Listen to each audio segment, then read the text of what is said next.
One of our community members, Amir, says na in Dasmariñas, matindi yung issue sa tubig.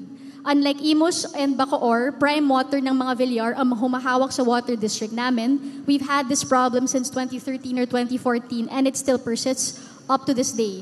Amir says na araw-araw around 10 to 11 a.m. lang nagkakaroon ng tubig sa mga gripo namin. At usually nawawala na siya ng 10 p.m. onwards. Kaya yung problem nila, they would need to, mag-iipon talaga sila ng tubig araw-araw. So how do we address this issue of lack of water? Pwedeng ako yung sumagot. Ay, sige po.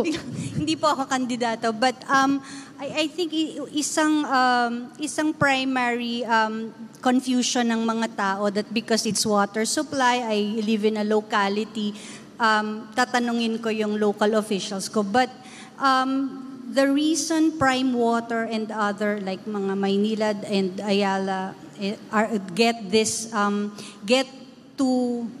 the contract to supply water in a particular locality is because they get control of the local water districts. And local water districts, even if there's a word local in their name, they are actually under a local water board na national.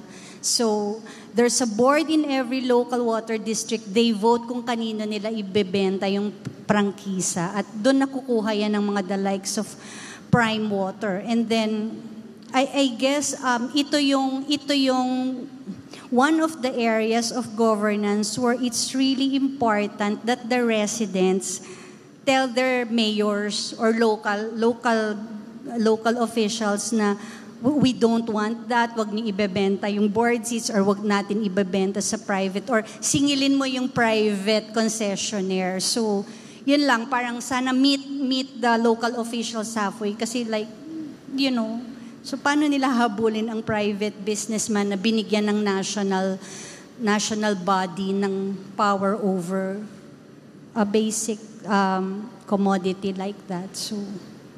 So I think the answer is singilin natin si Prime Water because I understand that in other localities, problema din nila yung Prime Water na pag naging concessionaire, nahihirapan sila sa supply ng tubig. And maybe, Pia, you can also recall the story that you did a few years ago when some mayors ay pumayag silang kunin ng Tagaytay yung supply ng tubig somewhere. Can you tell us about that? At this, I mean, di ba na, and in-uphold in-stop ng Supreme Court, di ba yun? So, do you remember? But siguro more for Abeng, parang even if may problems with the private, there are certain dynamics that are beyond the control sometimes of local governments. Still, is there a way for the provincial government to at least help alleviate the suffering of Caviteños who must deal with this water shortage? For the governor, I think my role here is to help the mayors with their decisions and what we can do to help. So if there's a case where, for example, it's Prime Water, then the conversation needs to be had with Prime Water. Now, if I have to be involved and speak with the mayor, then of course I'm willing to help and help our residents. Good afternoon, everyone. I'm Kuya Denolo from City of Dasmariñas. And the number one problem in our city is water.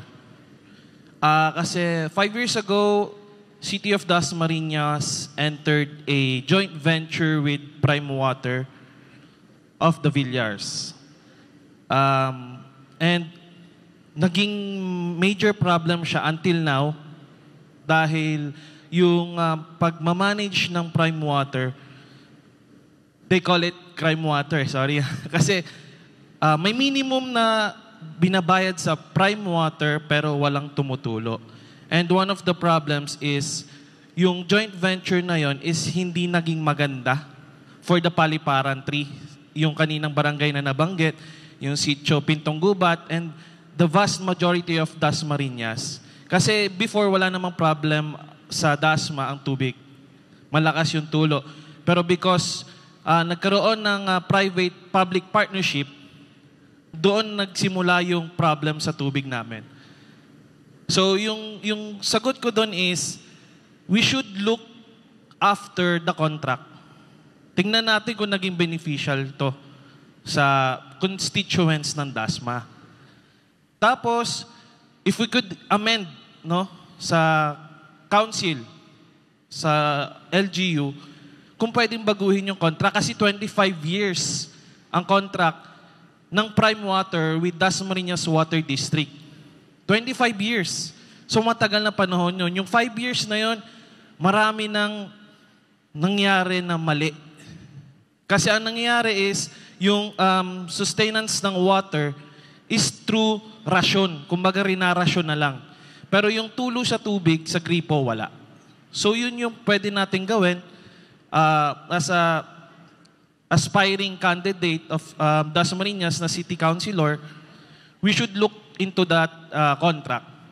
And pwede natin papasukin yung mga big players like Maynilad, no? Manila Waters, or other private independent water supplier. Yun yung pwede natin gawin dun sa problem ng Dasmariñas na ang major problem is water. Yun yung pwede nating solution.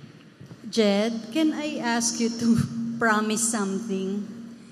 Kung manalo ka and the local council of Dasmariñas gets to review the prime water contract and effect change, sana keep the public abreast of what you're doing para magaya ng ibang local governments. Kasi definitely we've been hearing the same problem from other local governments. And baka hindi malinaw kasi sa mga local officials na city officials and municipal officials that they have that power to do that. Diba? So